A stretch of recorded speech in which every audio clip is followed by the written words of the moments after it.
अरे मुसलमान आज जो है राजनीति में हाशिए पे पड़ा है। आप बताइए कौन सी पॉलिटिक्स। तो सर राजनीति में हाशिए पर पड़ा है, हिस्सेदारी देने से जो है जो दे नहीं रही है सर।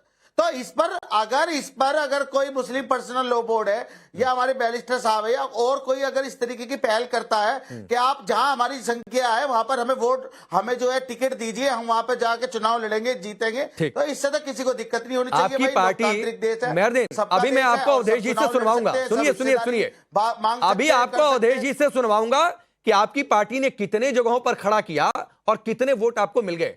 तो सर पहले जाकर लोगों को समझा दीजिए कि हम ही एक तुम्हारे कर्ता धर्ता है, हम ही को वोट दो। सपा उधर आरक्षण की। सर अवधेश जी क्या है? अरे तो आप क्या है फिर? सर अवधेश जी तो कुछ भी नहीं है। अच्छा, वो तो एक पत्रकार थे, अब बीच में आके बीजेपी की पिच पे खेलने लगे। वो तो बीजेपी के एजेंट है। नहीं, उनकी क्या है क्रिएटिविटी? इसके अलावा वो पत्रकार है। चलिए अवधेश जी, ये पर्सनल हो गया, एक रिप्लाई करिए फिर मैं आगे बढ़ रहा हूं। लगातार इनकी पार्टी ने कहा यूपी में, महाराष्ट्र में कितने लोगों की जमानत जब्त हो गई। हर स्टेट में एक सीट बड़ी मुश्किल से क्या चलिए अच्छे से बची, उसके बाद ये इस तरीके का ज्ञान। अवधेश जी, पहले तो यह है कि कई बार प्रवक्ता हो जाने पर आदमी अपनी सीमाओं को भूलता है। मेहरुद्दीन जो ये बैठ के अंत संत बक रहा है कि हम लोग किसी पार्टी के एजेंट हो गए हैं, ये तो पहले मुस्लिम विद्वान बन के बैठता था और एक पार्टी का प्रवक्ता बना बैठा है। मैं तो 40 साल से जहां था वहीं हूं। मेरी हैसियत इतनी तो है ही है कि यार किसी पॉलिटिकल पार्टी में जा सकता। अरे सर आपके तो जग जाहिर बात है अवधेश जी। अरे सुनो, मुसलमानों की इस्लामोफोबिया से ग्रस्त है। अरे भाई मुसलमानों के खिलाफ बोलते हैं आप।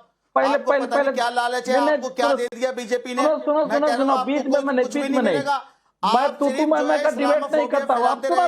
देश में जो देश को तोड़ते रहेंगे, देश की जो है एकता को खंडित करते रहेंगे। आप सोच रहे हैं कि आपके नंबर बन रहे हैं। आपके पार्टी जो है सुनना, अरे भैया कितना आपको देखना बंद कर दिया लोगों ने। सुनो ऐसे लोगों को लोगों के सामने मेहरदीन आपने पर्सनल होकर बोला था, अब उसका रिप्लाई लीजिए फिर मैं आगे बढ़ूंगा। प्लीज मेहरदीन, मुझे ये ना कहना पड़े कि सिर्फ अवधेश जी की आवाज होने जाएगी, प्लीज समझा करिए। देखिए हमारा डिबेट जो है अब ये तो कह रहा है कि हमको भाई आप मेरी बात पूरी नहीं होने, पूरी बात आपकी हो गई थी, उसके बाद मैं अवधेश जी पर गया था। नहीं तुम्हारी प्लीज समय कैसे किसको देना है कोई मुझे ना सिखाए। नहीं वैसे भी हमारा अवधेश कुमार मेहरुद्दीन का डिबेट नहीं है, इसको समझना चाहिए। इसको जितना बोलना था इसने बोल दिया। मैंने असदुद्दीन ओवैसी जी की पार्टी देश में भले ये मुसलमानों को खड़ा करके आग लगवाना करे, लेकिन उसमें विरोध नहीं किया जाता है। कट्टरपंथ मुस्लिम का विरोध करना, ओवैसी की पार्टी का विरोध करना, मुसलमानों का विरोध करना नहीं होता है। जमियते उलमाए हिंद की गलत नीतियों का विरोध करना देश के मुसलमानों का विरोध नहीं, मुसलमानों के समर्थन में है। आरएसएस का विरोध करेंगे, करेंगे जो पूरे देश में नफरत का कारोबार कर रही है। मुझे एक बात, हिंदू से मुसलमान को, मुसलमान को हिंदू से लड़ा रही है। अरे कौन है वो लोग? अरे आप ही लोग हैं जो लोगों को उकसाते और भटकाते हैं।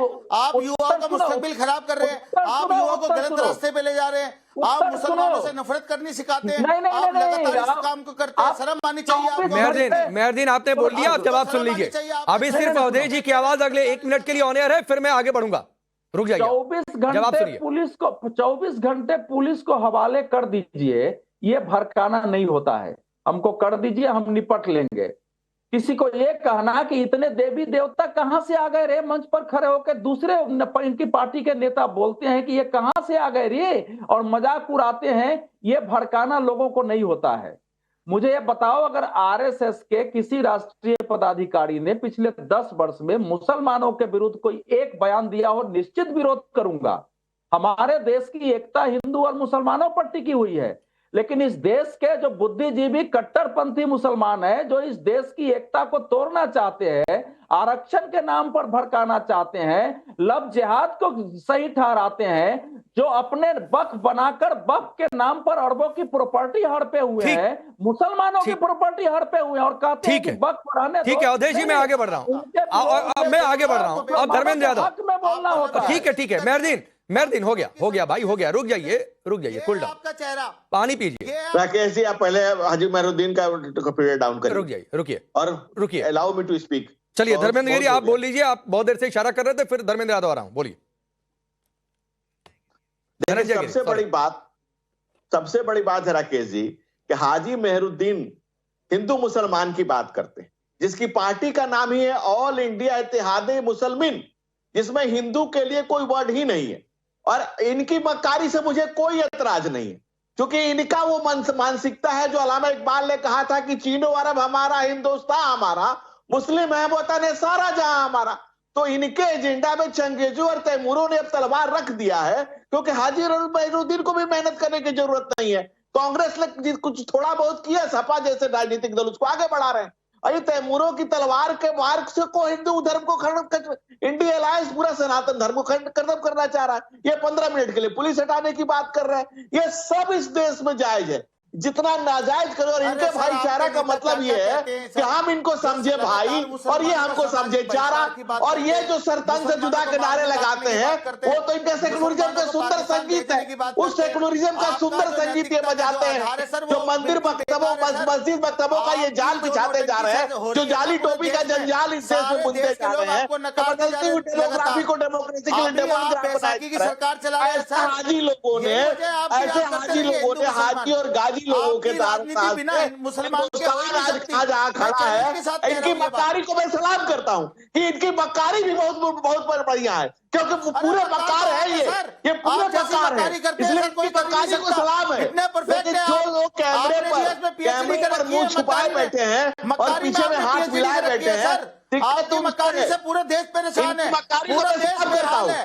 पूरे युवा बेरोजगार है, महंगाई से हर एक घर परिवार के लोग बच्चे इंडिया महंगाई से और कहते हैं हिंदुओं से भाईचारा रखेंगे। पूरा देश जो न पूरे मकान हो पा रहे हैं न पूरे मुल्क हो पा रहे हैं। ठीक है, जो चेहरे पर जो कैमरे पर चेहरा छुपाए हुए हैं और पीछे में हाथ मिलाए हुए हैं। ठीक है, मैं आगे बढ़ रहा हूं, ठीक है धनंजय जी, मैं आगे बढ़ रहा हूं, रुक जाइए मेहरदीन, रुक जाइए। अब धर्मेंद्र यादव, एक बार ये तस्वीर सर मैं बार बार आपको दिखा रहा हूं इसलिए कि ये पीडीए की परिभाषा आपकी है।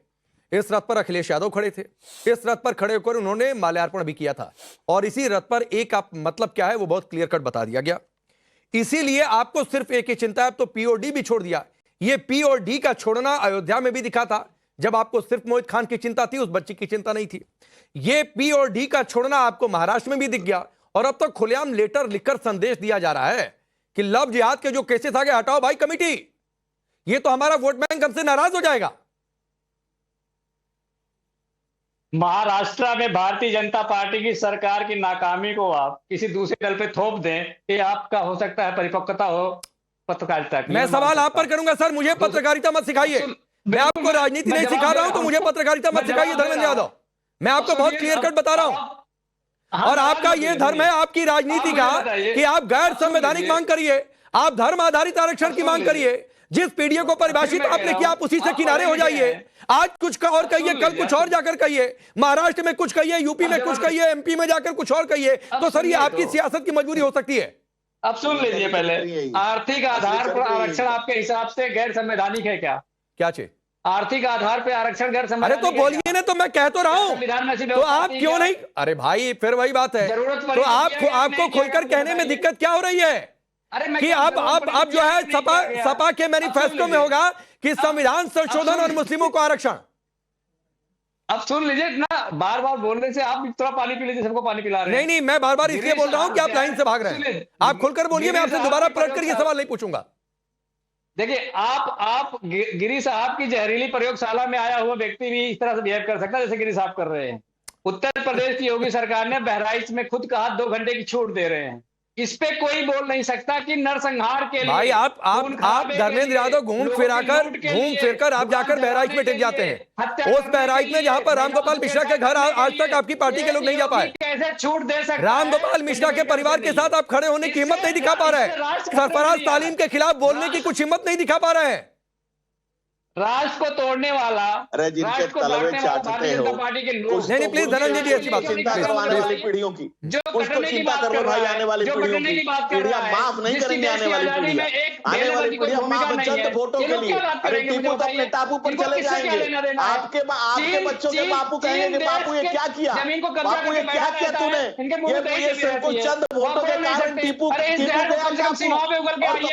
धनंजय जी 1 मिनट प्लीज थोड़ा सा शब्दों की मर्यादा, सब लोग शब्दों की मर्यादा सभी बनाकर रखें। धर्मेंद्र यादव सुनिए, हर शो का एक कंक्लूजन होना चाहिए सर, और हर डिबेट का एक निष्कर्ष होना चाहिए। मैं आपसे फिर दोबारा पलटकर सवाल पूछ रहा हूं, आप ईडब्ल्यूएस का आपने तर्क दिया, तो क्या सपा के मैनिफेस्टो में अब यह रहेगा कि संविधान संशोधन और मुस्लिमों को आरक्षण? सपा के मैनिफेस्टो में रहेगा पिछड़ा, दलित, अल्पसंख्यक, आदिवासी। अरे फिर वही बात है, आपसे मुस्लिम आरक्षण पर पूछ रहा हूं कि ये मांग गलत है कि सही है, तो आप कह रहे हैं ईडब्ल्यूएस की मांग भी हुई है, दूर करना तो पड़ेगा। आप मुस्लिम आरक्षण की मांग को सही ठहरा रहे हैं, लेकिन आप ये कहने की हिम्मत नहीं जुटा पा रहे कि संविधान संशोधन और मुस्लिम आरक्षण क्या सपा के मैनिफेस्टो में होगा? और अगर आप नहीं कहेंगे तो ये आपका डबल स्टैंडर्ड होगा। धर्मेंद्र यादव, मैं फिर कह रहा हूं, समाजवादी पार्टी कहती है पिछड़ा, दलित, अल्पसंख्यक, आदिवासी। तो भाई अल्पसंख्यक में आप सिर्फ मुस्लिम की बात कर रहे हैं ना? सामाजिक रूप से पिछड़े हैं, ये देखिए, अल्पसंख्यक की आपकी परिभाषा सिर्फ मुस्लिम वाली, आरक्षण, दूसरा कोई समुदाय नहीं।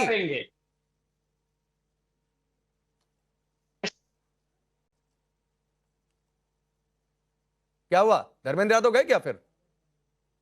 नहीं, सवाल नहीं आया मेरे। सवाल नहीं सर, सवाल तो बार बार वही पूछ रहा हूं, आप एक ही सवाल से भाग रहे हैं। मैं 1 घंटे से एक ही सवाल पर अटका हूं।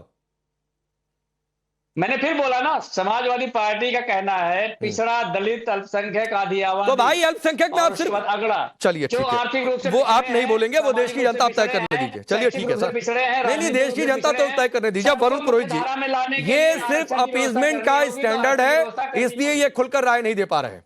आपकी पार्टी भी इसी अपीजमेंट के लाइन पर चलती है, आप खुलकर धर्म आधारित आरक्षण की बात नहीं कर रहे हैं।